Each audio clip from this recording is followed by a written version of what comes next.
Hello বন্ধুরা, তোমরা কেমন আছো? আমি কিন্তু খুব ভালো আছি। তোমরা কেমন আছো প্লিজ কমেন্ট করে বলবে, ঠিক আছে? দেখো সকালের ভিউটা খুব সুন্দর দেখাচ্ছে। আরও একটি নতুন ব্লগে তোমাদের অনেক অনেক ওয়েলকাম। আমি সকাল 6টা নাগাদ উঠেছি, তারপরে ছেলের স্কুলে যাবে তো তাই সব কিছু রেডি করছি। টিফিনটা এখানে হয়ে গিয়েছে, আমি প্যাক করে নিচ্ছি। ওর বাবা চলে যাবে তাই ওর বাবাই নিয়ে যাবে স্কুলে। আজকে ওর বাবা স্কুলে নামিয়ে দিয়ে ও ডিউটিতে চলে যাবে। আর ছেলেকে একটা ডিম সিদ্ধ খাইয়ে দিয়েছি, ছোটো ছেলেকে। তারপরে আমি রান্নাটাও সেরে ফেলছি, কারণ সকাল সকাল রান্নাটা না বসালে আমার ভালো লাগে না। রোদ্দুর বা দুপুর হয়ে গেলে আমার রান্না করতে একদম মন চায় না, জানো তো। তাই ভাবছি যে আমি আগে রান্নাটা সেরে ফেলি, তারপরে অন্য কাজে হাত দেব। আজকে কিন্তু অনেক কাজ, সকাল থেকে মানে একটু রেস্ট করার টাইম পাইনি, টিফিনও খাওয়া হয়নি এখনও। তো ভাবছি যে রান্না টান্না করে তারপর টিফিনটা খাবো। টিফিনে ছিল ম্যাগি, ও ছেলেকে ম্যাগি দিয়েছিলাম তো তাই আমিও একটু নিয়েছি। তো ভাবছি যে একটু রয়েছে তা আমিও খেয়ে ফেলি। ছোটো ছেলেকে খাইয়ে দিয়েছি সকালে, তো তারপর আমিও ম্যাগিটা নিয়ে বসেছি। তো ভাবছি ওকে একটু খাওয়াবো, খাইতে চাইলে খাওয়াবো, তারপর আমি খাবো। তো বলছে মা আমি খাবো, তো দিয়েছি খেতে। ওকে খাচ্ছে কিন্তু চেয়ারের ফাঁক দিয়ে দুষ্টামি করছে। তো তারপর অনেকগুলো কাপড় চোপড় ধুয়েছিলাম না, তো ওগুলো একটু ছাদে নিয়ে দিয়ে মানে মেলে দিচ্ছিলাম। তো ভাবছি একটু ভিউটা তুলি, খুব সুন্দর দেখাচ্ছিল ছাদ থেকে। তারপর আর কি আমার কাজ তো ও ও গিয়েছে। ও তো মানে আমি যখন কাপড় তো ধোয়ার জন্য বাথরুমে যায় না, তারপর বলে মা ছাদে যাবে ছাদে যাবে, মানে ও আমার আগে রেডি। কিন্তু ও তখনও কিন্তু এক ফোঁটা রোদ্দুর নেই। তারপর কি করব, আমি কই ছাদে তো রোদ্দুর নেই ঠিক আছে, কিন্তু বাতাসে কিন্তু শুকিয়ে যাবে কাপড়গুলো। তাই ভাবছি যে দিয়ে আসি, কিন্তু 20 থেকে 25 মিনিটও হয়নি কিন্তু আবার বৃষ্টি নেমে এসেছিলো। তো কী করবো, দিয়ে এসছি কিন্তু জলটা সরিয়ে মানে সরে গেছে। জলটা সরে গেলে কিন্তু ঘরে মেলে দিলে শুকিয়ে যায়, তাই না? দেখো আমার ছোটো ছেলে কিন্তু আমার সঙ্গে কাজ করছে। ওর এক হাত ভালো না, কিন্তু আরেক হাতে কিন্তু খুব আমাকে হেল্প করছে। ও প্রতিটা কাজে আমার সঙ্গে সঙ্গে করতে যায়, কিন্তু ও প্রচণ্ড দুষ্টামি, জানো তো। ও মানে ও শুধু মানে আমি কি করব প্রথমে আছে না, মানে ফলো করবে যে আমি কি করছি না করছি, তারপরে ও শুরু করে দেয় আমার মতন।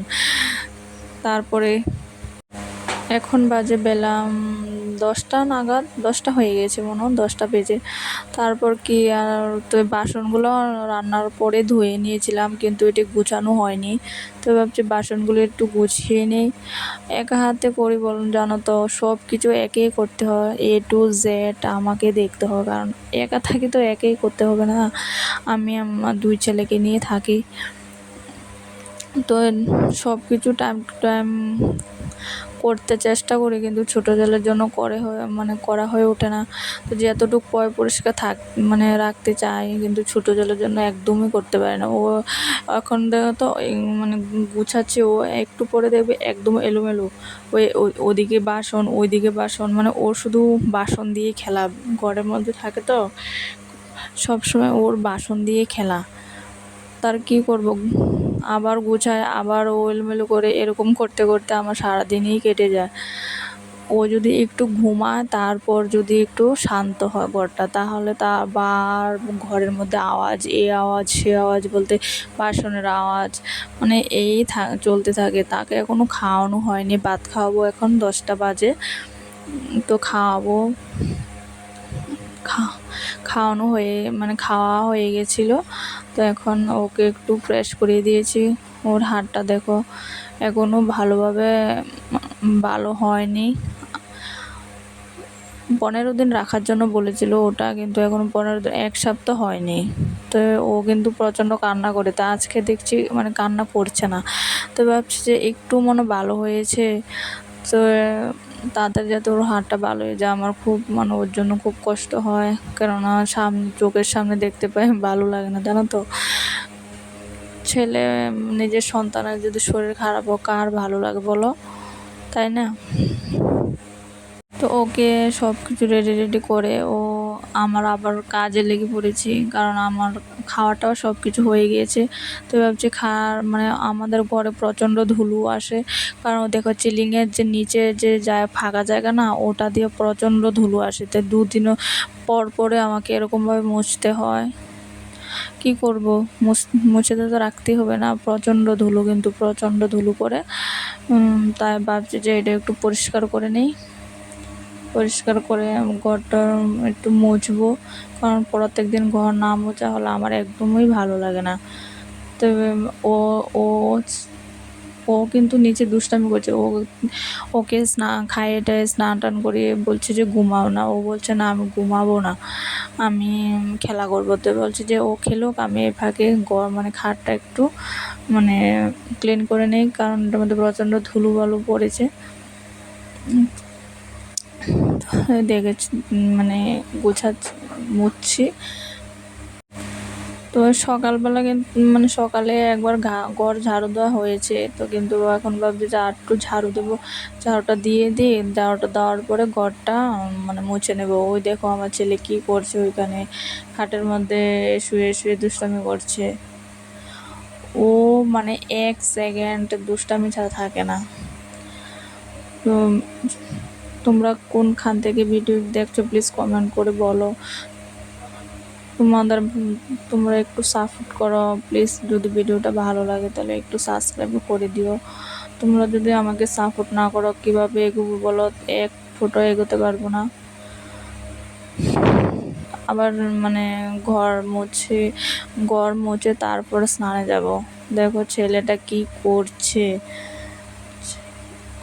কলা খাবে বলছে, কলা খাবে, তো কলাটা দিচ্ছি, খাচ্ছেও বসে বসে। তা আমি এই ফাঁকে ঘরটা মুছে নেব, ওকে ঘুম পাড়িয়ে তারপরে আমি স্নানে যাব, তাহলে ও থাকবে না ঘরে। তাহলে মোবাইল দিয়ে যেতে হবে। মোবাইল যদি বন্ধ হয়ে যায় না, তারপর ওই আবার কান্নাকাটি শুরু করবে, তা আমার আবার বাথরুম থেকে ফিরে আসতে হবে, পুরোপুরি স্নানও করতে পারবো না। তো ভাবছি যে ওকে ঘুম পাড়াবো তারপরে স্নানে যাব। ও না হলে স্নানে গিয়ে আমি 2 মিনিটও মানে পারবো না, ও চলে আসতে হবে, ও কান্নাকাটি শুরু করে দেবে। তাই এইভাবে আমি একের পর এক কাজ করি, মানে ওকে দেখতে হয়, সব কাজও করতে হয়। তো স্নান টান করে রেডি হয়ে গেছি, আমার বড় ছেলেকে আনতে যাব স্কুল থেকে, টাইম হয়ে গেছে। দেখো চলে যাচ্ছি, কারণ ছোটো ছেলে কিন্তু ঘুমোচ্ছে, ওকে দরজাটা বাড়ি দিয়ে চলে এসছি তাড়াতাড়ি, এখন নিয়ে আবার চলে যাব। আপনাদের ভাবছি দেখো গাছগুলো কত সুন্দর লাগছে, তাই না? সবুজ সবুজ, কেননা বৃষ্টি হলে সব গাছের প্রাণটা ফিরে আসে। দেখো বৃষ্টি যাতে হচ্ছে তখন গাছগুলো খুব সুন্দর লাগছে। দেখো কত স্কুলের সামনে গাড়ি। আর একটু বিকেলবেলা আবার ঘুরতে বেরিয়েছি ছেলে দুজনকে নিয়ে। তো ভিডিওটা যদি ভালো লাগে প্লিজ লাইক করো, সাবস্ক্রাইব করে দিও, পাশে থেকো, সবাই ভালো থেকো, সুস্থ থেকো। ভিডিওটা কেমন হয়েছে প্লিজ বলো, ঠিক আছে? কমেন্টে প্লিজ পাশে থেকো। Tata, by.